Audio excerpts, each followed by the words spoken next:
નમસ્કાર મિત્રો, સ્વાગત છે તમારું આપ સૌની સિયારી ચેનલ ગુજરાતી સાહિત્ય વિદ નિકુંજ યુટ્યુબ ચેનલમાં.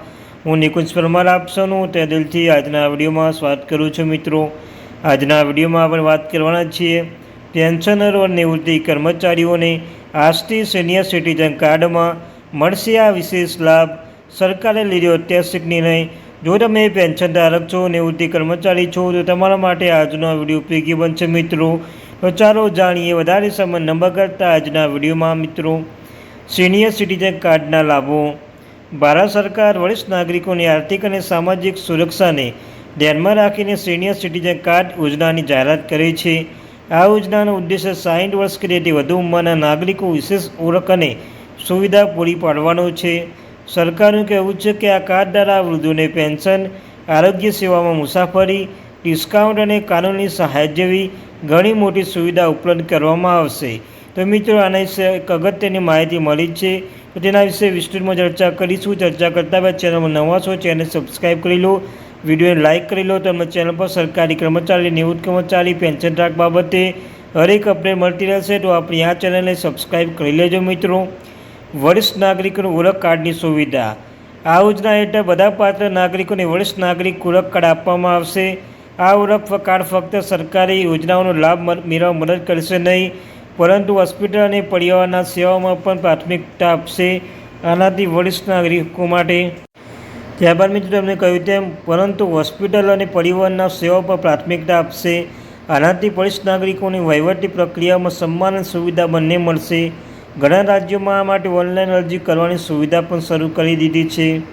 ત્યારબાદ વાત કરી લઈએ પેન્શન યોજના દ્વારા નાણાકીય સુરક્ષા. આર્થિક મજબૂતી માટે સરકારે વરિષ્ઠ નાગરિકોને માસિક પેન્શન યોજનાનો લાભ આપવાની જાહેરાત કરી છે. એમાં દર મહિને 3500 સુવિધા પેન્શન સીધા અસહાય વરિષ્ઠ નાગરિકો અથવા બીપીએલ પરિવારોને બેંક ખાતામાં મોકલવામાં આવશે.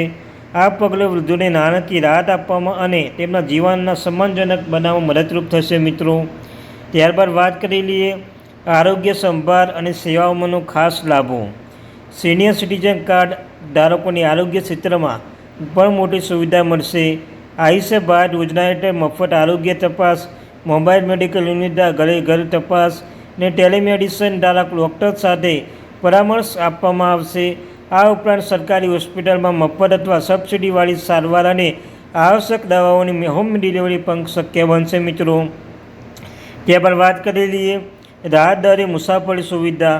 સરકારી મુસાફરી કરતા વરિષ્ઠ નાગરિકો માટે રેલવે અને બસ સેવામાં ડિસ્કાઉન્ટ જાહેર કરી દીધી છે. તે સમયે કેટલીક સ્થાનિક ફ્લાઇટ હવાઈ મુસાફરી 50% સુધી ડિસ્કાઉન્ટ મળી શકે છે.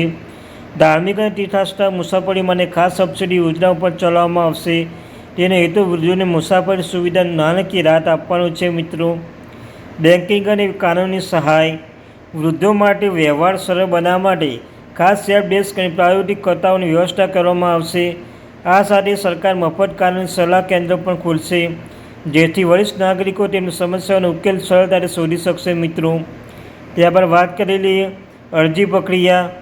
અરજી પ્રક્રિયા છે સિનિયર સિટીઝન કાર્ડ માટે ઓનલાઈન અરજી અને ઓફલાઈન બંને રીતે કરી શકાય છે. અરજી માટે આધાર કાર્ડ, મતદાન આઈડી, પેન્શન કાર્ડ, પાસપોર્ટ અને સરનામા પુરાવા જેવા દસ્તાવેજોની જરૂર પડશે.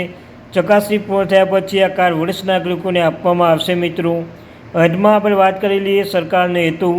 સરકારને કહેવું છે કે આ યોજના ઉદ્દેશ્ય માત્ર નાણાકીય રાહત આપવાનો નથી, પરંતુ વૃદ્ધોને સામાજિક સન્માન અને આત્મનિર્ભર જીવન જીવવાનો અધિકાર આપવાનો છે. આ યોજના તેમના સરકારી સેવાઓને સરળ અને પ્રાથમિકતા પ્રાપ્તિ પૂરી પાડવાનું માધ્યમ બનશે. તો મિત્રો, આ ત્યાંથી મહત્વપૂર્ણ અપડેટ. મળીશું એક નવા વિડીયો સાથે. ત્યાં સુધી થેન્ક યુ વેરી મચ.